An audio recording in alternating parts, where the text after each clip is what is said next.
On the 10th of June 1926, the soul of Antoni Gaudi ascended to heaven. God's architect had left his beloved Barcelona to meet his patron. While crossing the Gran Via on his way to church, an old man in a frayed suit was hit by a tram. No one recognized him at first, but then it emerged that the dying man was Spain's most noted architect. Thousands turned out for his funeral in Barcelona. One newspaper editorial announced the death of a saint.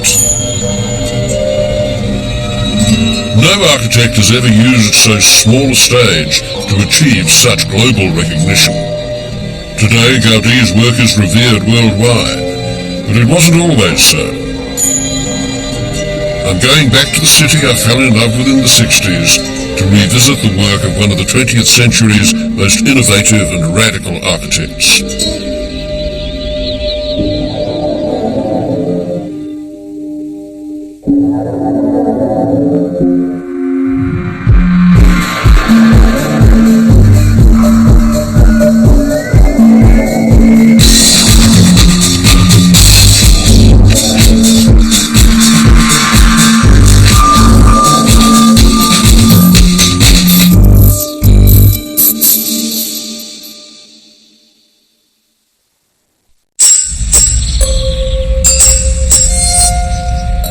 Barcelona without Gaudi is unthinkable, like a peacock with a bald backside.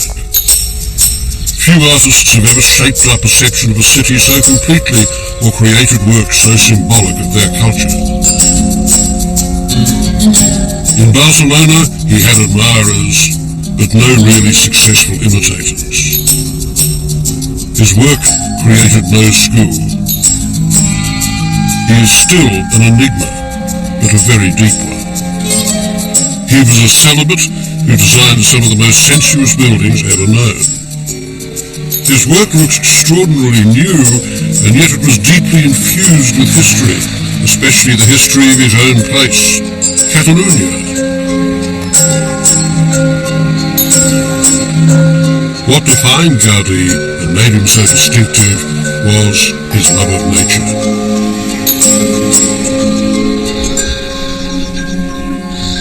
Everything structural or ornamental an architect could imagine was already there in the world in natural form.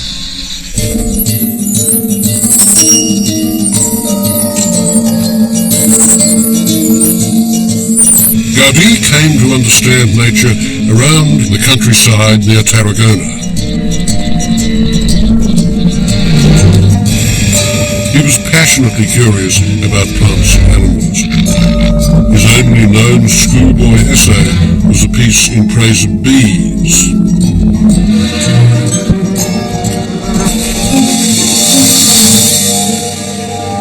This love of nature was embedded in a patriotic culture to an obsessive degree.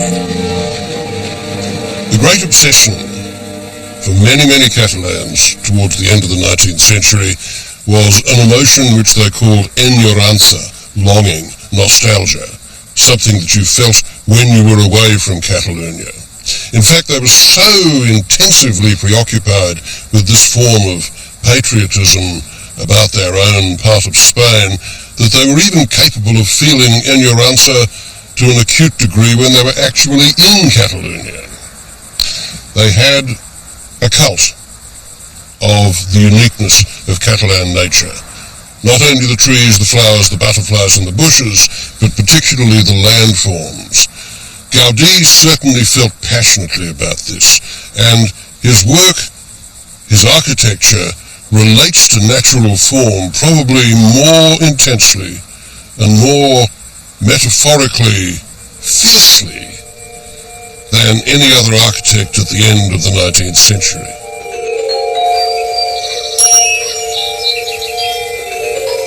His richest source of metaphor was trees. He used to say, "You know who my teacher is? The teacher is the tree outside the window." And he wasn't kidding. That was his teacher, nature.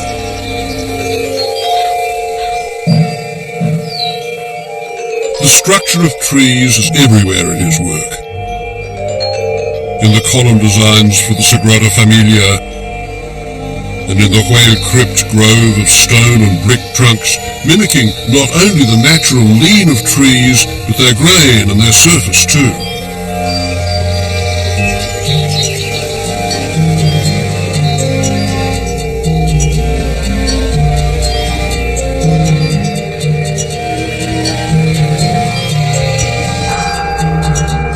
His personal life was austere. His forms were totally sensuous. Their sensuousness was that of nature herself.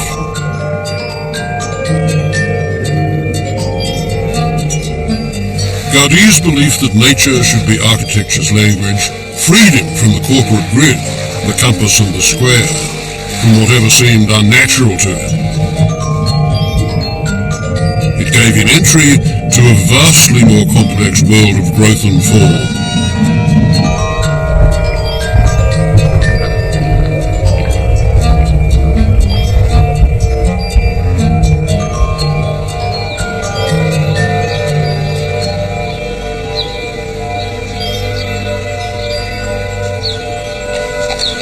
Every artist, every architect, writer has something like a sacred text, that gets them going, that seems in some way to justify the peculiar idea of becoming an artist. And this building here, the Monastery of Poblet, an enormous and beautiful 13th century Cistercian monastery in Catalonia, was such a building for Gaudi. To understand its significance to Catalonia, you have to remember that it's where the kings of Catalonia were buried. It's a kind of combination of St. Paul's and Westminster Abbey. Gaudi first explored Poblet as a teenager in the 1860s. The mastery of craftsmanship that Poblet represented was, for Gaudi, an ideal of structural purity, plainness, magnificence, and piety. There's an incredible wealth of beautifully organized natural motifs, and these chimed in perfectly with Gaudi's own belief that architecture had to be an extension of nature. The spectacle of architecture that just spoke through form without colour was a tremendous inspiration to a man who later would do almost nothing but speak through form and colour. It was like seeing the skeleton before you see the body. This was what he conceived of as being his first inspiration for being an architect, and you cannot exaggerate the importance of Poblet to Gaudi.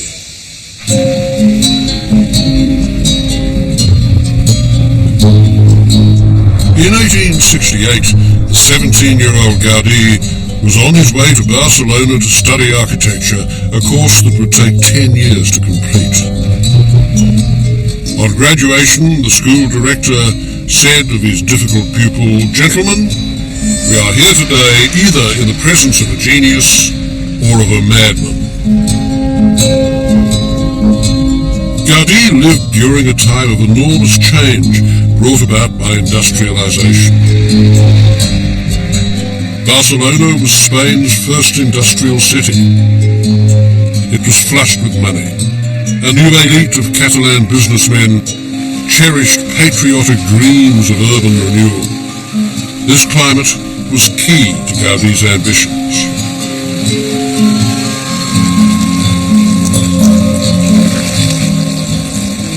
His entrance into Barcelona society was helped by joining various private clubs, of which the city had many. Its culture depended upon clubs, everything from music to painting to pigeon fancy. As a member of this one, the Ateneo, he rubbed shoulders with future clients, and in the library he scoured its history books, absorbing the architecture of other cultures. Gaudi was a tremendous decorative detailer, and the elements of his detailing came from all over the world. They came from Egypt, India, Ceylon, they came from Mesopotamia, from anywhere in the Middle East.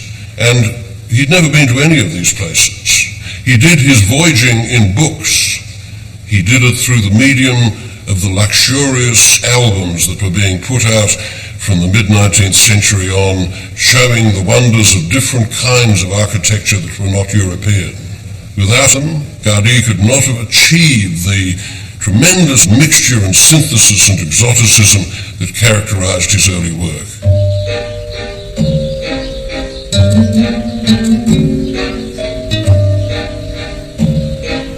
His first private commission in Barcelona at the age of 31 was for a wealthy tile manufacturer, Don Manuel Vicens. You could hardly imagine a more extravagant debut for a young architect. Casa Vicens was Gaudi's first full essay in a Moorish style. Though he'd never been to the Middle East, he loved the exotic forms of its domes, arches and prayer towers with their vibrant tile decoration. Don Manuel's own factories provided the tiles, so his own house promoted his business. And what did you see in the Middle East apart from camels and pyramids? Palms.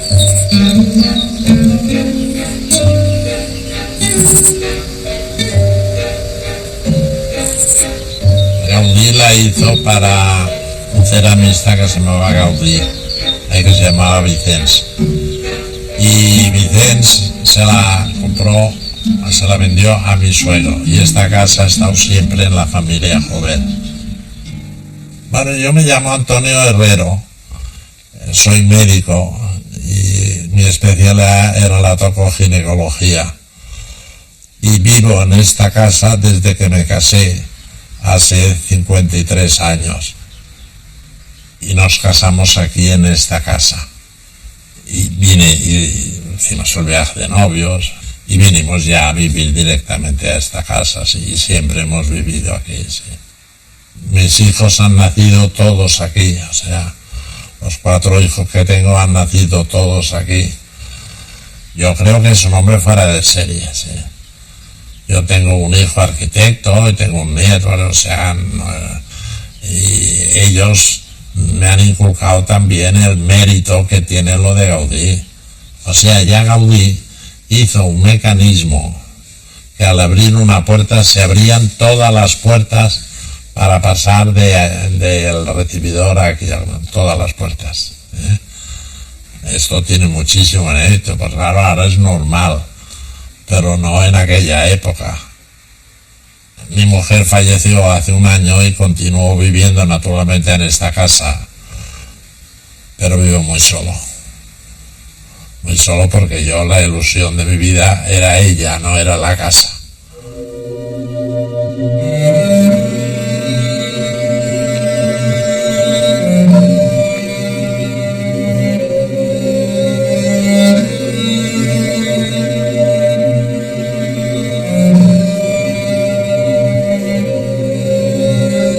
In much the same way that the Tower Bridge is the logo of London and the Sydney Harbour Bridge is the logo of Sydney, so the Sagrada Familia is the logo of Barcelona. It is the instantly recognisable building by which you just know you're here. It's not always been that way. Not everybody has always agreed upon the merits of the building, and they still don't. George Orwell, for instance, when he was here in the Civil War, when this part of it had already been built, felt quite sincerely that the best thing to do with it was to blow it up. On the other hand, there are other people who think that it's a tremendous masterpiece, designed, if not by God himself, at least by his nearest vicar on earth, the great Gaudi.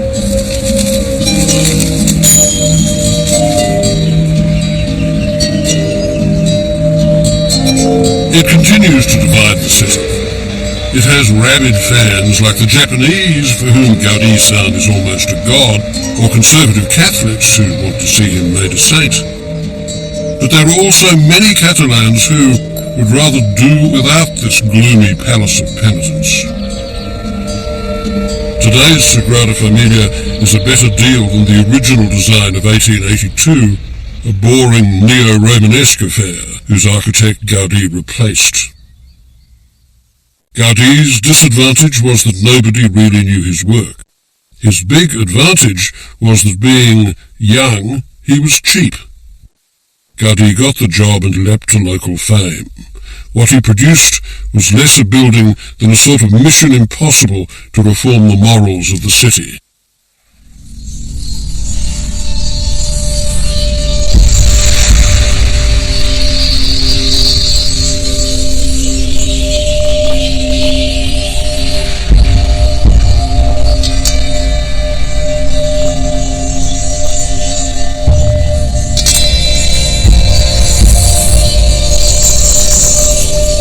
At the turn of the century, Barcelona was filled with bars, brothels and crooks, with an enormous free-floating population of hookers, just like today.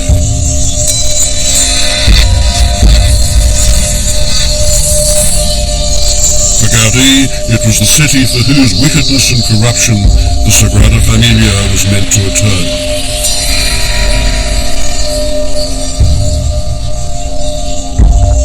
The Sagrada Familia was commissioned as a penitentiary shrine to be funded entirely by individual donations, each an act of penance.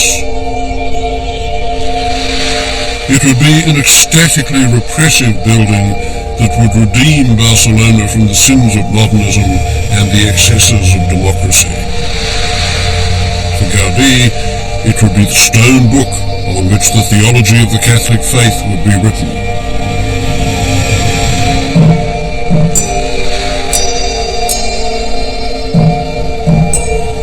It was Gaudi's life's work, but as the temple progressed, he was tempted by commissions from the city's wealthiest and most powerful patrons. More enticingly, they gave free rein to his ideas.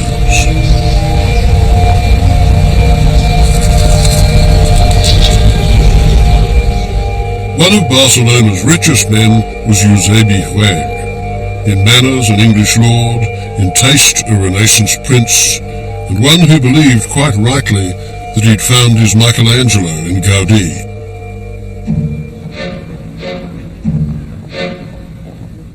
For the young architect, Hughes was the dream client, patient, indulgent and rich. Gaudi was just 34 when the work began on a palace for his patron, which showed him at full strength. Este edificio, el Palau Güell, tiene mucha importancia porque aquí ya se revela por primera vez como un gran arquitecto. Gaudí tuvo la suerte de conocer a Eusebio Güell cuando acababa la carrera. Claro, eso le abrió unos horizontes que seguramente no se le hubieran abierto, de no ser así. Y la influencia, claro, que ejerció el otro sobre él fue increíble. Y eso, poder empezar de la mano de una persona importante y que está dispuesta, que confía en ti y que se entrega también de alguna manera. Y como curiosidad puedo decir que se llamaba, el fundador de esta casa, pues se llamaba Eusebio Güell, y que mi abuelo se llamaba Eusebio Güell, mi padre Eusebio Güell, yo Eusebio Güell, y yo tengo un hijo que se llama Eusebio Güell y un nieto que también se llama Eusebio Güell. También recuerdo haber llegado en coche aquí, en coche de caballos, con mi tía, me acuerdo. Después también recuerdo el miedo que pasaba. Yo tenía 6, 7 años, 5, 6, 7 años, claro. Esta casa es un poco lúgubre, de noche, con pocas luces. No es que sea tan grande, pero ahora no me parece tan grande. Después la he visto y digo, bueno, está bien, pero no es que sea tan grande, pero entonces me parecía un mundo. Güell and Gaudi shared an intense patriotism, which was reflected in the massive shield of Catalonia at the entrance to the palace. The building glorified Güell and his city. Se ha hablado mucho de que Gaudí dejó medio arruinado en bancarrota a Eusebio Güell, pero no lo creo. Sí que es verdad que le hizo gastar una barbaridad de dinero. Y se ha comentado mucho porque aquí gastó sin mirar, ¿no? sin mirar el dinero. The final cost is not known, but it was huge. Gaudi employed the city's finest craftsmen and use the most precious of materials.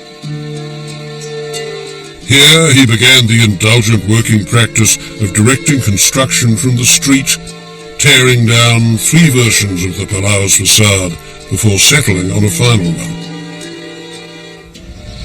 It was Gaudi's showplace. Even the ceramic inlaid chimneys and ventilators were designed to please not only Hughes, but God and his angels in heaven. And yet his extravagance was containable. During the Palau's construction, he accepted a more humble commission from a school run by nuns.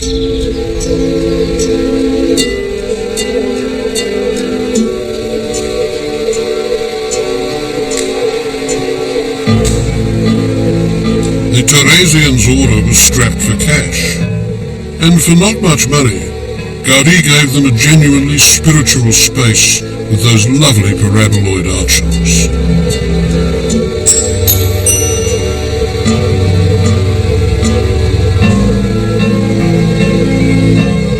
Its corridors are a far cry from the enormous ostentation of Palau Way.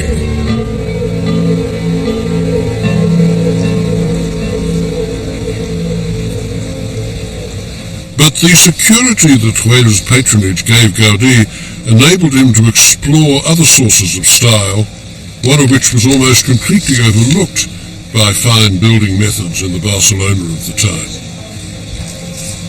He began to turn the same intensive curiosity to the work that was done in his own homeland, Catalonia. He was the first person, almost, not quite, but certainly the most creative person to look at the details and the construction methods that had been absolutely standard folk architecture in Catalonia since Romanesque days. But he synthesized them and he made of them something marvelously inventive. In 1898, Gaudi designed a revolutionary church, the Colonia Hughes, for Hughes' textile workers just outside Barcelona. Both Gaudi and Hughes believed that workers ought to be a family, with Hughes as Big Daddy, of course. And the family that prays together stays together. Only the crypt got built, but it is a masterpiece. You know, Oscar, every time I come to Barcelona and I see those enormous crowds of tourists at the Sagrada Familia, which they think of, it's the biggest, it's the best, it's the greatest work of Gaudi and so forth, and I never really believe that. I mean, to me, the best part of Gaudi is in a smaller structure like this, you know, the Colonia Hughes, you know, which is much more Gaudi. Don't you feel that in some way? Absolutely. I think the Sagrada Familia is bigger and more popular, but this is more Gaudi. I think it's an ideal model of Gaudi would like to do in the Sagrada Familia. Yeah, this is where he tried out his first ideas in that first primal Sagrada Familia is a very traditional plan, and here is completely free. And you get this terrific feeling of freshness off it, as though he was trying out things that he hadn't tried before. This is his first church. There are certain functions that we expect from a given art. From music, we learn how to move. From architecture, we satisfy that desire for shelter which we were deprived of when Mama let us go from the womb. And architecture gives us something that we can come into from the world. It relates very strongly, much more strongly than we consciously imagine, to the cave. And this is one of the things that Gaudi exploits so magnificently and so ruthlessly, the idea that his buildings are caves, but they're caves with God in them. The crypt feels ancient. Space winds around it, expanding and contracting so that you feel like Jonah in the belly of the whale.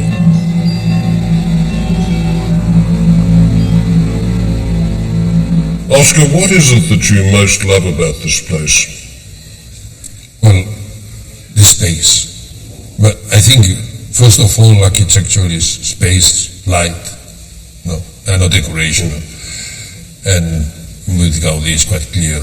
We can love all the details, and we can love Gaudi in books. But if you visit directly, what you feel is the space. How it breathes and expands and deflates. And it's asymmetrical. Yeah. And it does all that stuff. A little symmetrical, but the not entirely. No, absolutely not. You see the plan is very interesting. The space is fantastic. He is a sexy architect. I think so. Very, very radical. Very radical architect. I think that quite a few people at the time that Gaudi was alive thought of him as a kind of primitive force who didn't belong to the normal definitions of architecture. His character was very violent, very strong. Well, he was so crazy also, no? Both were a couple of crazy men. Eusebio Coelho was really a religious monomaniac, wasn't he? That's one of the reasons why he and Gaudi got on so well. I mean, did Gaudi become more of a religious nut because he wanted to please Coelho, did you suppose? I don't know. They had a very peculiar relation, no? Because in one moment of depression, Gaudi to say to Eusebio Coelho, listen, sometimes when he saw all the people against his architecture, no? Sometimes I think that only you and me we like this architecture. And Eusebio Coelho said, don't go wrong. I don't like your architecture. I respect you, but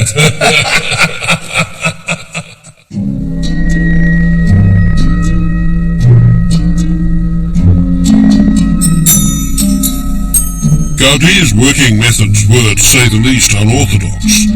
Unlike most architects, he made a model before he did a plan. He couldn't see why architects imagined their buildings in 3 dimensions and then drew them in 2 dimensions.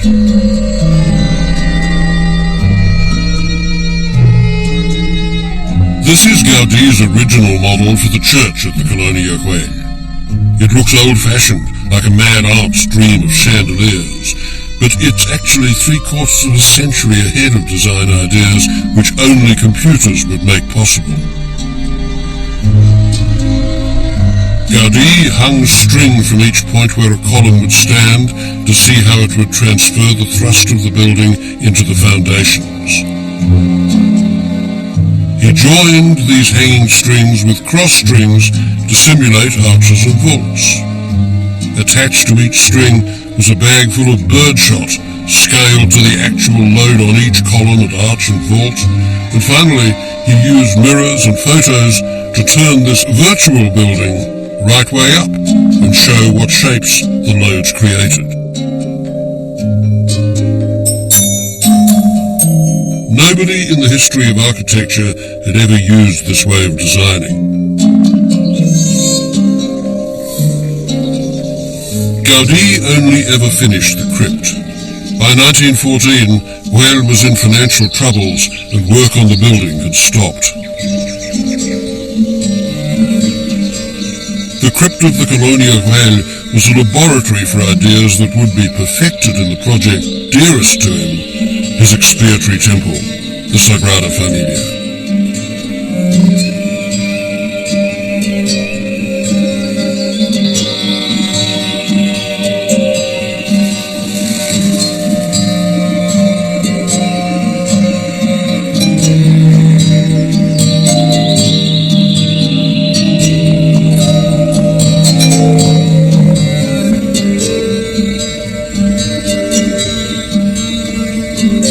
The decoration of his work was intensely original too. He and his partner, a brilliant designer called Hughes, revived the art of trencadís, an originally Moorish way of deliberately breaking and rearranging tiles into new patterns.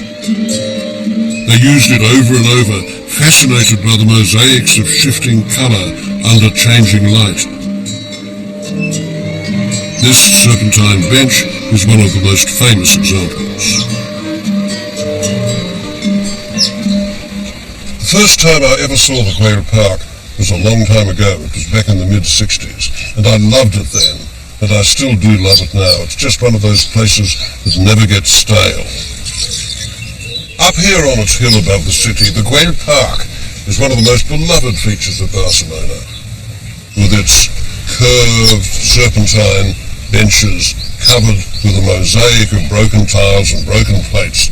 It is one of the extraordinary predictions of Cubism even before the Cubists really got going. I mean, this dates from 1913-14, and it's the first public work of art in which Cubist principles appear.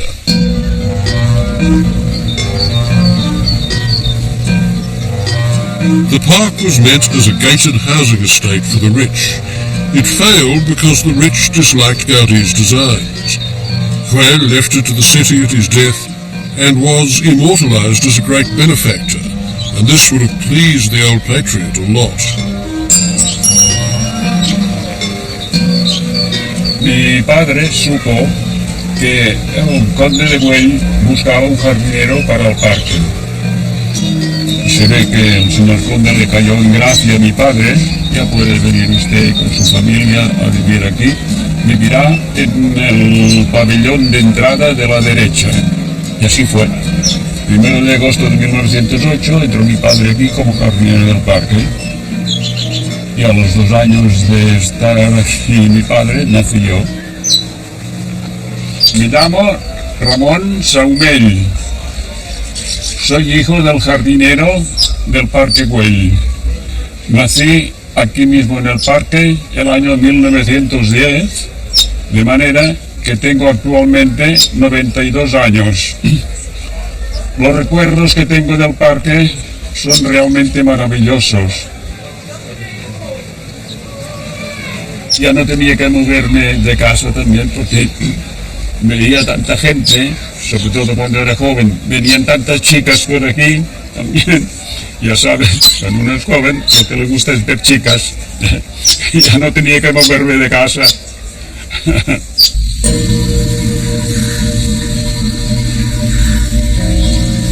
I don't really think of it in terms of art style. I think of it as that beautiful, flowing, serpentine, joyous thing that is.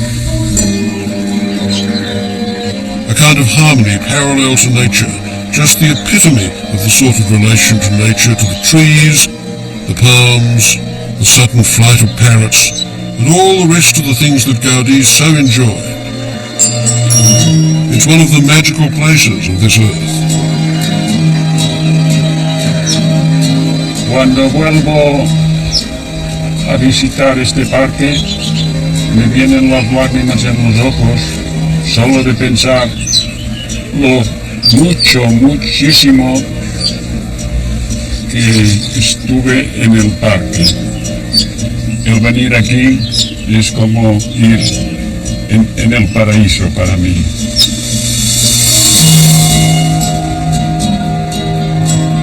The park was not just a paradise on earth, it required you to be a pilgrim.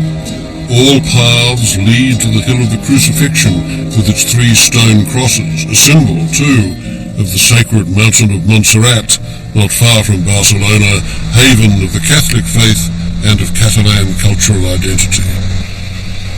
The mountain monastery of Montserrat was the site of pilgrimage for every pious Catalan. Folklore said its strangely shaped rocks were formed in a geological explosion at the time of the crucifixion, and the Holy Grail was supposed to be buried here. Getting here is a drag, particularly if you suffer from vertigo. This is about as close to a religious pilgrimage that I'll ever get. I was brought up as a good Catholic boy and sent to a school run by Jesuits, but I still lapsed, despite my parents' best efforts. Oh, look, there's a crash one down there. Oh, Jesus, Mary, the little brown donkey, get me out of here. I think there's another one that's got to be behind us.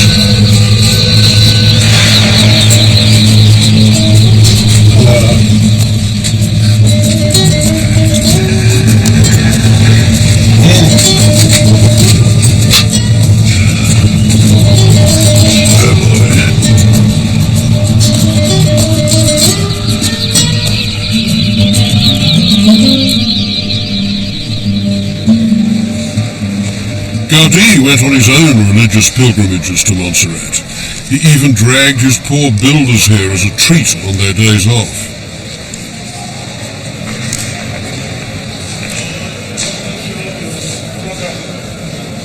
What goes on here is very simple. People come here in order to leave votive offerings to the Black Virgin of Montserrat, credited with miraculous powers.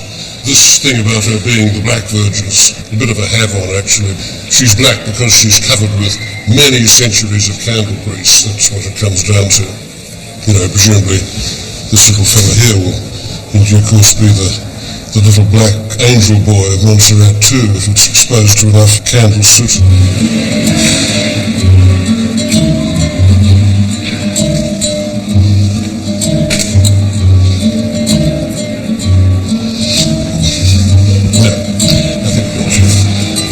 Praying for the Virgin.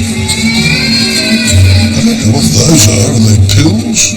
Yes, they're pills. Being where they are, they certainly won't be contraceptive pills. I don't know what the hell they are, though. Oh my God, it's the Barcelona football club. There it is. You put that in there and the Virgin will make sure that your soccer team will take it away next year. Rather a touching sort of collage, actually. Makes me proud to be an ex-Catholic.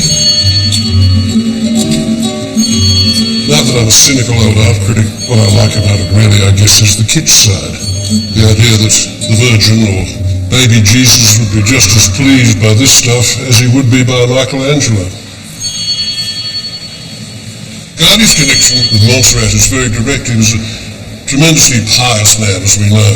And the story goes that when he had these two big commissions going for private patrons, not the priesthood, he thought he'd better cover himself by coming up here and getting down on his knees and asking the Virgin Mary if it was okay for him to do it. It was going to be kosher to do these secular projects. And apparently the Virgin Mary said, yeah, go for it.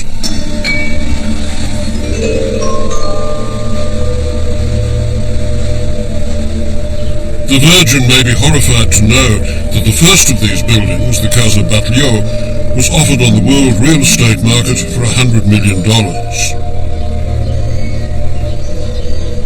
This is soft architecture. To the classical eye, it's complete madness with its lack of straight lines. Gaudi gave architecture a narrative, the idea that a building can tell a story. Salvador Dali saw it as a house of sea falls, representing the waves on a stormy day.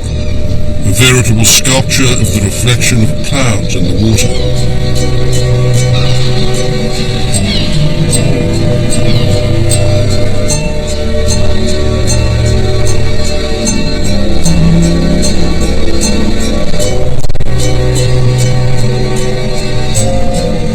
Gaudi meant the Casa Batlló to be read as a symbolic ode to the legend of St. George, the patron saint of Catalonia, and his victory over the dragon.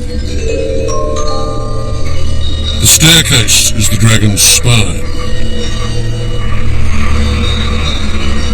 The skull balconies and bony columns are its victims. A thrusting roof tower crowned with a cross is St. George's lance. Its tiles are the scales of the dragon.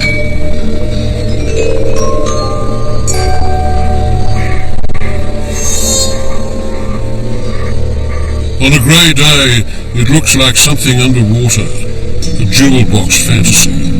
It is a work of ostentatious piety. In 1906, it became the new wonder of the Passage de Gracia, which is why Batlló's friend, Père Millar, immediately commissioned Gaudi to build a newer prodigy to eclipse it on the other side of the street. The Casa Millar was the last full-scale commission that he would undertake. He'd become Barcelona's most famous architect, but a backlash was growing. His select client list, his extreme Catholicism, and the waning popularity of the Art Nouveau style began to attract critics. The local press satirized the Casa Millar. It became known as La Pedrera, meaning the stone quarry. Despite its early detractors, the Casa Millar is by now one of Gaudi's indispensable signature works. It feels raw and primitive, and yet it's immensely sophisticated. All my life belongs to this flat. Luis, my husband, liked to show it to all his friends. It was always full of people, and we really enjoyed what we had, because all envy us for living here. How lucky you are living in this house. Me llamo Carmen Burgos y soy viuda del notario Luis Roca Sastre. Vivo en esta casa desde 1950.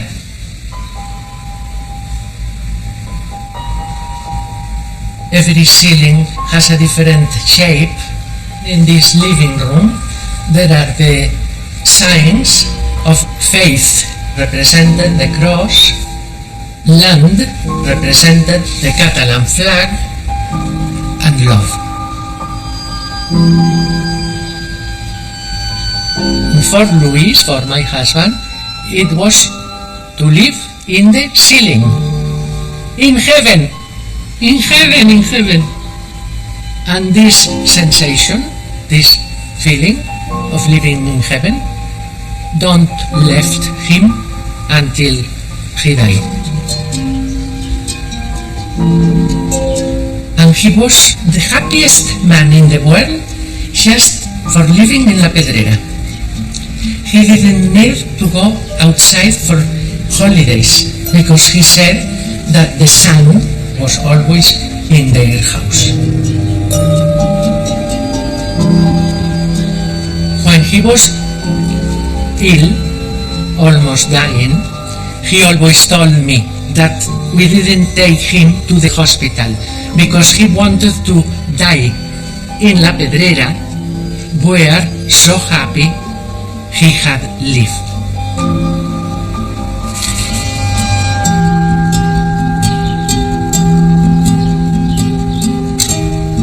The balconies and grilles were inspired sculpture, and they renew the ancient Catalan language of wrought iron decoration. Designed by his associate Jujol, they hark back to Gaudi's craft roots. He'd learned, he said, to produce the miracle of volume out of the banality of flatness by watching his father beat out sheets of copper in the workshop.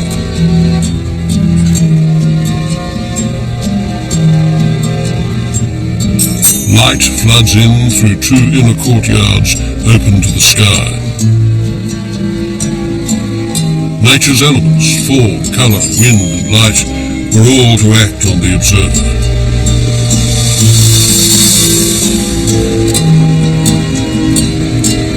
For all the wonders below, the most extraordinary part of the Casa Millar actually is the roof. Gaudi had the idea of using his building as a giant plinth for a statue. The statue was going to be of the Virgin Mary, many times life-size, and it was going to stare out to sea from up here on Paseo de Gracia.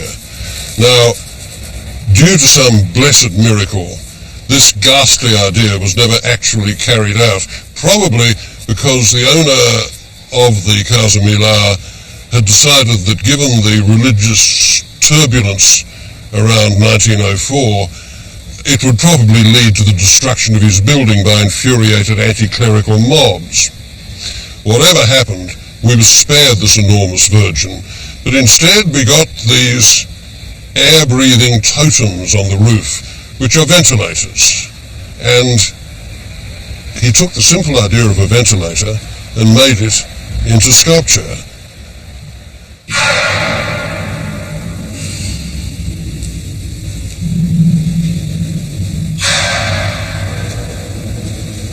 I think Javier Corbero is about Spain's best living sculptor, and he's certainly my oldest friend.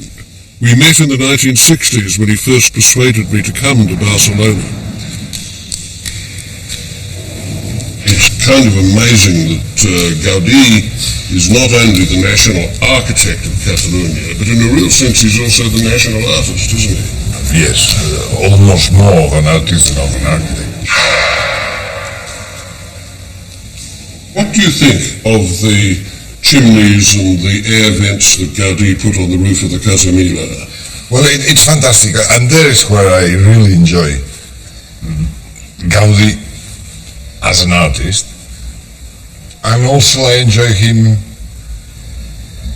his religious kind of preoccupation. Why do you enjoy the religious preoccupation? You're about as religious as a shark. Yeah, well, and sharks are probably very religious. So I think sculpture, it's always a little bit religious. So it's either something that fills you up or it's nothing. And it's something that you feel like in front of a sunset or in front of something very good. Or You think of it like God taking some mud and making a man. God or whomever. When he does things to the sky, like those chimneys, and when he finishes a building like a song to something that is a big mystery, I think he's amazing. And I think it's there where he's really a fantastic artist.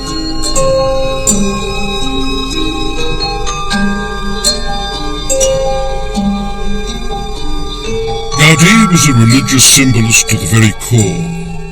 He would never have thought of being an abstract artist, and yet he does belong among the pioneers of abstract sculpture.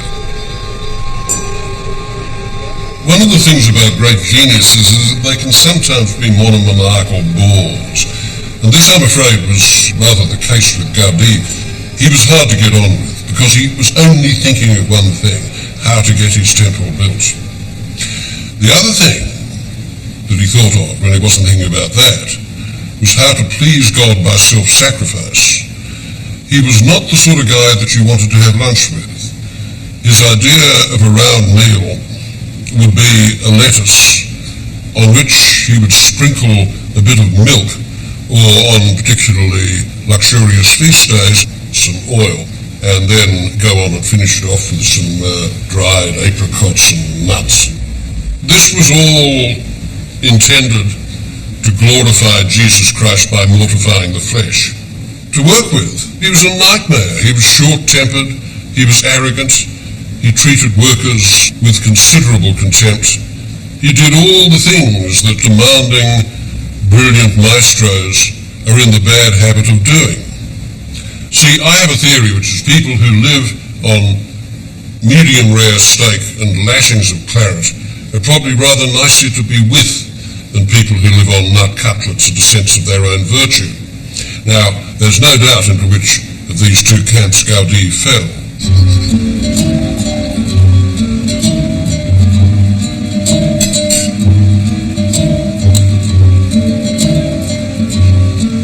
Please, continue. Come here. When Gaudi was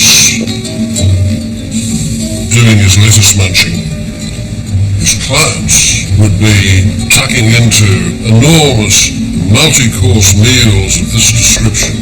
They would die of heart attacks outside the Opera Club down on the Ramblers, just at the time that Gaudi was going out to get run over by a number 30 tram. And the moral of this sad story is that the truth is that no matter what you eat, you know not the day nor the hour when the Lord cometh. Oh, look at that lobster. Oh, makes me feel sinful just looking at it.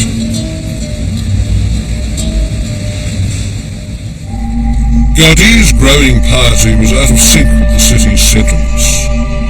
In 1909, strikes by disaffected workers turned into anti-clerical vandalism. Many churches were sacked and burnt, and the terrible sight of the rotting corpses of priests and nuns propped up in grisly tableaux made Gaudi even more determined that his temple should be built. Tragic Week, as this episode became known, affected him deeply. His family was dead, So were most of his friends. He grew increasingly isolated, and in the last 15 years of his life, he gave himself entirely over to his work on the Sagrada Familia. He begged door to door for donations and moved in to live on the site to be closer to his work.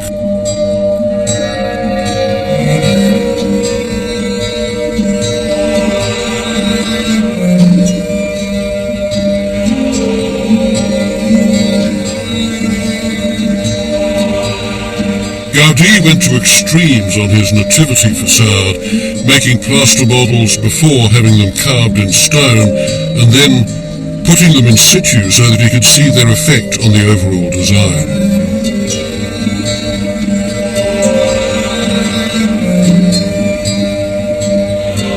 For greater realism, he cast living human beings, a Catalan girl as an angel, and a mustachioed local as Jesus on the cross. He used body casts of stillborn babies to represent the children slaughtered by Herod, and he chloroformed animals, quickly casting them before they woke up again.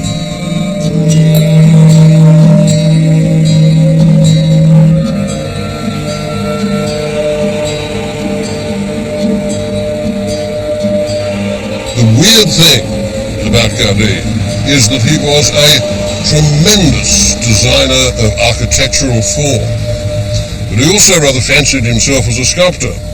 And here lay the problem, because his architectural shapes are superbly sculptural, but when he sets out to design a sculpture itself, it's almost invariably banal, and the proof of it is on this facade here, with all its figures from the biblical narrative, looking, I'm afraid, almost exactly like some ghastly melting wax Chianti bottle in a cheap Italian restaurant on a huge scale. I mean, this was intended to be the 20th century's answer to the medieval stone narratives on the cathedrals, but the shapes, the figures, they're so damn banal and boring that you couldn't take one off the facade and put it in a museum without it seeming faintly laughable. I don't know what you could put in its place. In any case, nothing will be put in its place because it's there now, and it is going to enthrall and delight further generations of tourists who don't really have much idea of what the art of sculpture is about.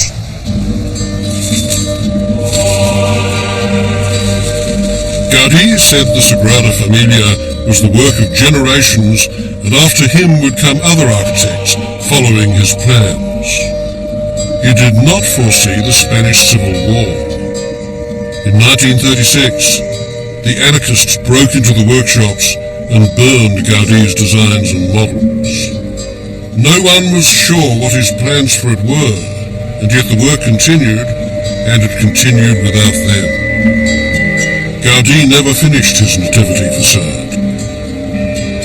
The sculptures on the Passion facade are the work of an agnostic, Josep Subirats.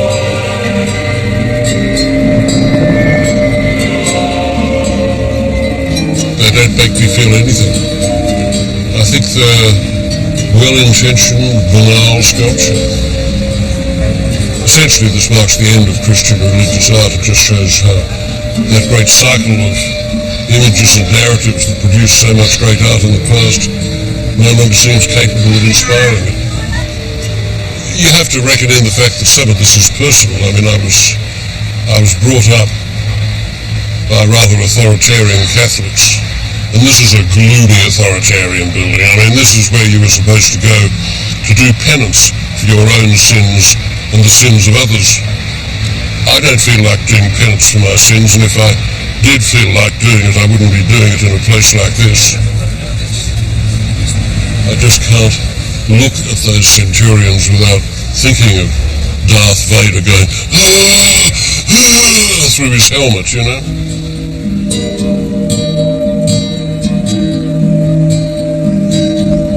The Sagrada Familia will always be a divisive building.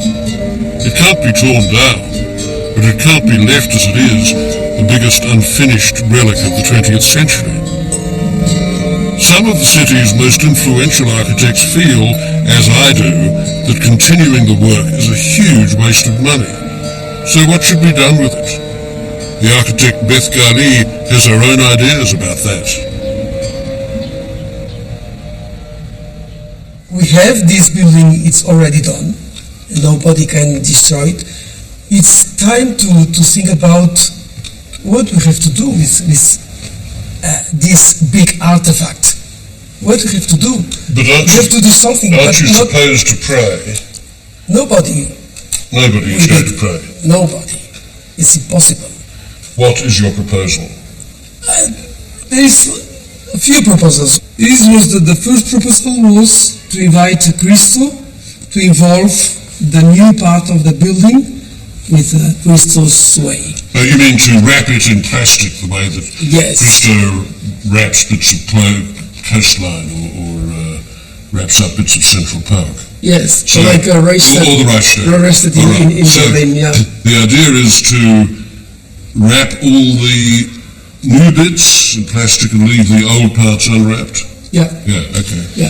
Well, this one is the old part. So what happened to that? Nobody was going to...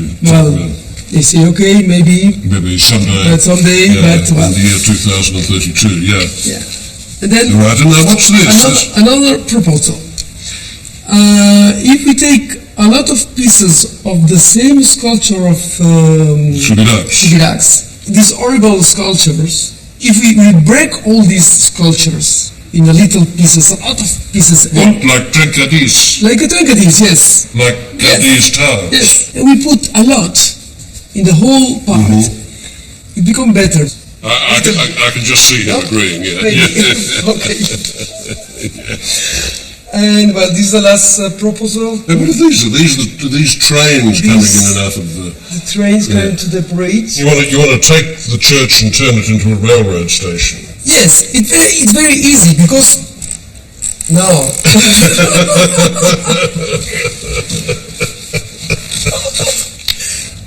This is the picture. The supersonic Japanese train with all the people waiting for the train. They are all Japanese.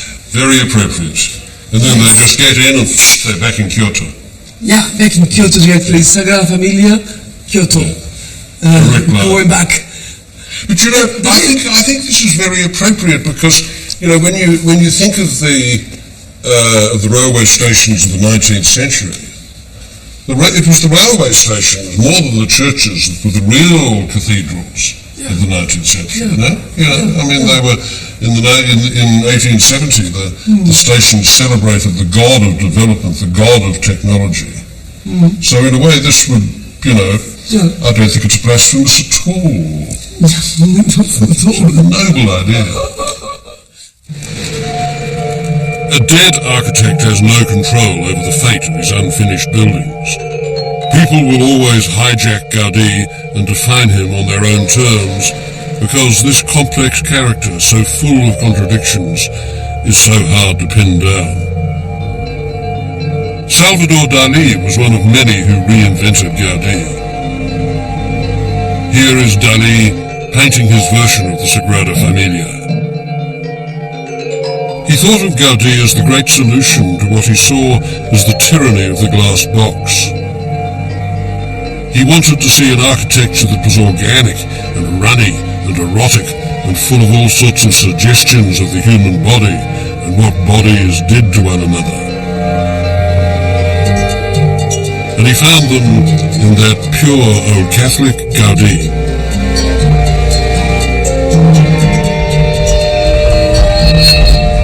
Dali was the instigator of this view of Gaudi being an intensely erotic Catholic virgin who could promote any amount of fantasy.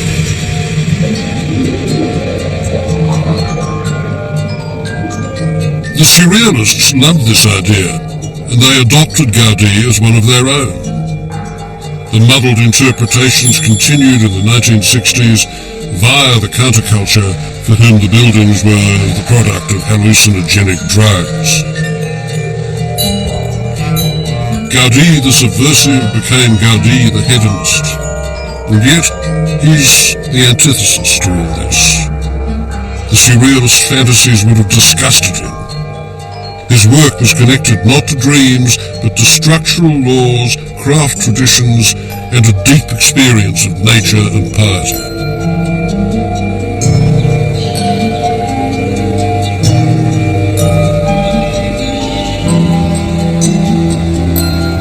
Architecture is not just an art that happens on a piece of paper.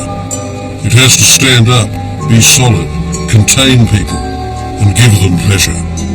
As an architect, Gaudi does all this and much more. He had one of those extraordinary minds which is capable of connecting across a very wide span of experience and making coherent symbols of it.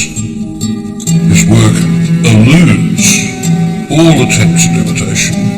It is completely of its own sort, and it looks like nobody else's. That's why you don't get bored with him. You can get irritated with him. I've got to say that I do. I mean, I've never liked that kind of obsessive authoritarian Catholicism. But he's a great example of the fact that some of the most advanced art that has ever been made in the world has also been made by some of the most conservative people. And that's one of the reasons why I find him endlessly interesting and, at times, quite frankly, endlessly annoying as well. But for little guys like me to be annoyed by big guys like Gaudi is a very small price to pay for the joy and the interest of looking at his work.